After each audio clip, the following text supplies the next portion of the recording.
Hi friends, welcome back to our channel.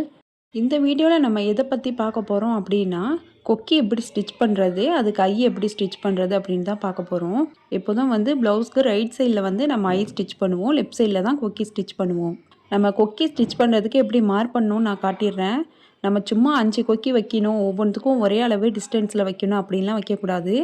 Neck கிட்ட ஒரு கொக்கி வச்சுட்டு அடுத்து நம்ம செகண்ட் டாட் பிடிச்சோம்ல அதுக்கிட்ட ஒரு மார்க் பண்ணணும். அதுக்கப்புறம் நம்ம பட்டி எங்கே ஜாயின் பண்ணோமோ அதுக்கிட்ட ஒரு மார்க்கு, அதுக்கு கீழே 2 கொக்கி 2 மார்க் பண்ணிக்கணும். பட்டியில் மட்டுமே நமக்கு 3 கொக்கி வச்சிடணும் எப்போதும். அப்போ தான் நம்ம ப்ளவுஸ் போடுறப்ப ஃபிட்டிங் சூப்பராக இருக்கும். இப்போ எப்படி கொக்கி நம்ம மாட்டுறது அப்படின்னு காட்டுறேன். இந்த மாதிரி ஒரு நீடில் எடுத்துக்கோங்க. உங்கள்கிட்ட பெரிய நீடில் இருந்தாலும் எடுத்துக்கலாம். இந்த மாதிரி நீடில் விட்டு துணியை இந்த மாதிரி நல்லா லூஸ் பண்ணிக்கணும். அந்த ஹோலை நல்லா லூஸ் பண்ணிவிட்டு கொக்கி எடுத்து இது உள்ளார்க்க விடணும். இந்த மாதிரி விட்டுட்டு நம்ம தூக்கி விட்டோம்னா நல்லா கொக்கி நல்லா செட் ஆகிடும். இதுவே நமக்கு நல்லா டைட்டாக இருக்கும். நமக்கு ப்ளவுஸ் கிழிஞ்சாலுமே கொக்கி நமக்கு பிஞ்சிட்டு வராது. இந்த மெத்தடில் நம்ம ஸ்டிச் பண்ணோம்னா கொக்கி ரொம்ப வெளிப்பக்கமாக தள்ளி வச்சிடக்கூடாது, கொஞ்சம் உள்பக்கமாக தான் வைக்கணும். அப்போ தான் நம்ம ப்ளவுஸ் போட்டோன்னா நமக்கு கேப் தெரியாது. அடுத்து செகண்ட் கொக்கி வைக்கலாம். அதையும் இந்த மாதிரி நீடில் விட்டுட்டு நல்லா ஹோலை நம்ம லூஸ் பண்ணி விட்டுடலாம். நம்ம லூஸ் பண்ணி விட்டால் தான் இந்த கொக்கி நம்ம போட முடியும். இந்த மாதிரி கொக்கியை விட்டுட்டு இப்படியே திருப்பி விட்டோம்னா கரெக்டாக செட் ஆகிடும். இப்போ 2 கொக்கியை மாட்டியாச்சு. அடுத்து தேர்டு கொக்கி பட்டி எங்கே ஜாயின் பண்ணோமோ அதுக்கிட்ட தான் நம்ம கொக்கி ஸ்டிச் பண்ண போகிறோம். நார்மலாக நம்ம எப்போதும் கொக்கி ஸ்டிச் பண்ணுறப்போ 5 கொக்கி வைப்போம், எல்லாமே ஒரே டிஸ்டன்ஸில் வைப்போம். அந்த மாதிரி வைக்கக்கூடாது. இந்த மாதிரி மெத்தடில் தான் நம்ம வைக்கணும். நமக்கு ஒவ்வொரு கொக்கிக்கும் இடையில டிஸ்டன்ஸ் கொஞ்சம் அதிகமாக இருந்தாலும் பரவாயில்ல. இந்த மாதிரி கொக்கியை ஃபஸ்ட்டு நெக்கு கிட்ட 1, அடுத்து டாட் கிட்ட 1, பட்டியில் மட்டும் 3 கொக்கி வச்சிடணும். இப்போ இன்னொரு கொக்கியை நான் வச்சு காட்டுறேன். நீடில் விட்டு நல்லா லூஸ் பண்ணி விட்டோம்னா இந்த மாதிரி ஈஸியாக கொக்கி மாட்ட வந்துடும். இப்போவே கொக்கி எப்படி ஆடாமல் நல்லா ஸ்டிப்பாக இருக்குன்னு பாருங்கள். இப்போ லாஸ்ட்டு கொக்கியும் போட்டுக்கலாம். நம்ம இதை விட நல்ல பெரிய ஊசி, எம்ப்ராய்டரி ஊசி இருந்தாலும் அதை வச்சு நம்ம கொக்கி போட்டுக்கலாம். அது நமக்கு இன்னும் ஈஸியாக இருக்கும். அதுக்காக ரொம்ப மொத்தமான ஊசியும் நம்ம போட்டுறக்கூடாது. ஏன்னா நம்ம கொக்கி வைக்கும் போது ரொம்ப லூஸாக இருந்தாலும் நல்லா இருக்காது. பாருங்கள், முடிஞ்சிருச்சு. இதுக்கப்புறம் இதை எப்படி ஸ்டிச் பண்ணுறதுன்னு காட்டுறேன். இப்போ நார்மல் நீடிலில் நான் நூல் கோத்து எடுத்திருக்கேன். 2 நூலாக சேர்த்து கோத்து நம்ம நாட் போட்டுக்கலாம்.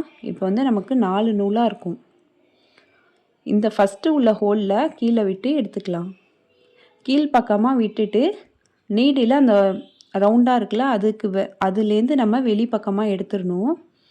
இப்போ திரும்ப கீழேந்து அந்த ஹோல் உள்ளார்க்க நீடில் விட்டுட்டு நூலை இந்த மாதிரி ஒரு சுற்று சுற்றிக்கணும். சுற்றிட்டு டைட்டாக இழுத்துட்டு அதுக்கப்புறமா தான் நம்ம நீடில் இழுக்கணும். பக்கத்துலேயே திரும்ப கீழேந்து மேலே நீடில் விட்டுட்டு நூலை ஒரு சுற்று சுற்றிட்டு எடுக்கணும்.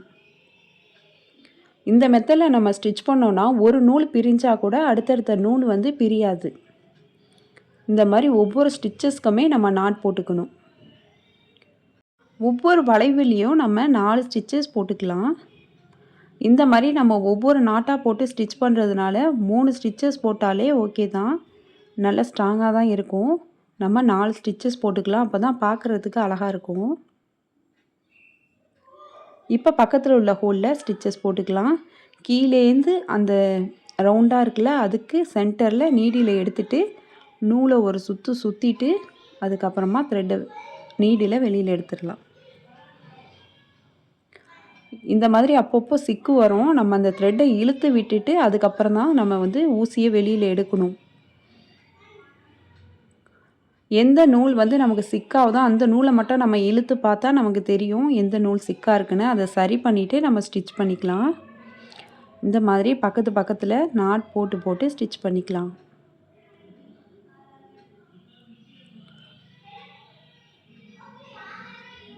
இப்போ பாருங்கள், பார்க்குறதுக்கு எவ்வளோ அழகாக இருக்குன்ட்டு. அப்படியே வரிசலாக இருக்குது ஸ்டிச்சஸ். இதுக்கப்புறம் நம்ம கொக்கி மாட்டுவோம்ல, அதுக்கு ஹெட் சைடு வந்துடணும். இந்த மாதிரி கீழே துணிக்கு கீழே நீடில் விட்டு அந்த ஹெட் பக்கம் வந்து நம்ம நீடில் எடுத்துடணும். வெளிப்பக்கமாக எடுத்தோம்னா வெளிப்பக்கமாக நூல் தெரியும், அது அந்த அளவுக்கு நல்லா இருக்காது. கொக்கியோட அந்த தலைப்பகுதின்னு சொல்லுவாங்களா, அதுக்கு கீழே இந்த மாதிரி நீடில் கொடுத்துட்டு கொக்கி மாட்டுவோம்ல, அதுக்கு அடியில் நூலை கொடுத்து ஒரு சுற்றிடணும் நீடில்.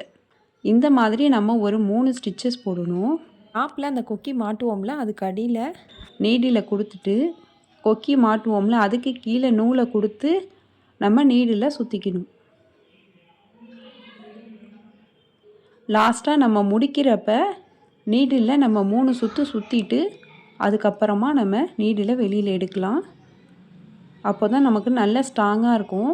துணி பிஞ்சா கூட நமக்கு வந்து கொக்கி பிய்யாது. இந்த மாதிரி தான் இருக்கும் நம்ம ஸ்டிச் பண்ணதுக்கப்புறமா. இதே மாதிரியே நான் எல்லா கொக்கியுமே ஸ்டிச் பண்ணிவிட்டு காட்டுறேன்.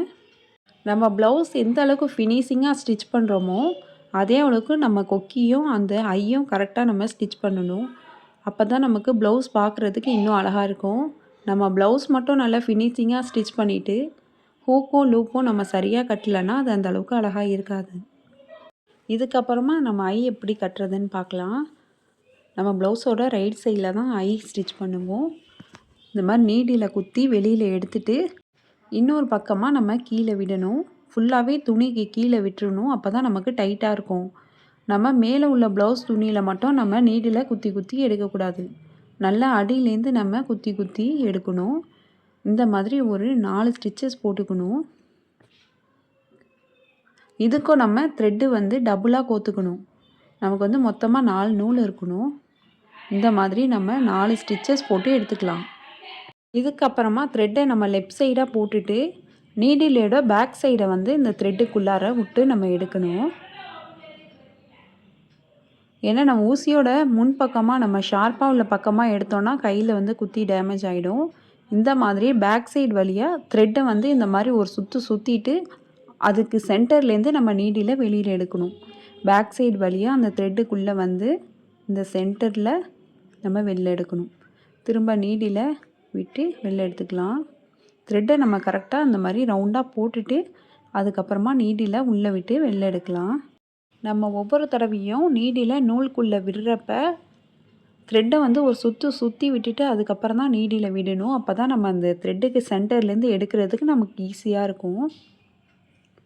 இப்போ வந்து நம்ம ஃபுல்லாக ஸ்டிச் பண்ணியாச்சு. இதுக்கப்புறமா நீடில் வந்து பேக் சைடில் ஃப்ரண்ட்டில் குத்தி பேக் சைடில் எடுத்துடலாம். எடுத்துட்டு நாட் போட்டுக்கலாம். 2 சுற்றிட்டு நாட் போட்டு எடுத்துக்கலாம். இதே மாதிரியே நம்ம ஃபுல்லாகவே ஸ்டிச் பண்ணலாம். நான் ஃபுல்லாக ஸ்டிச் பண்ணிவிட்டு காட்டுறேன்.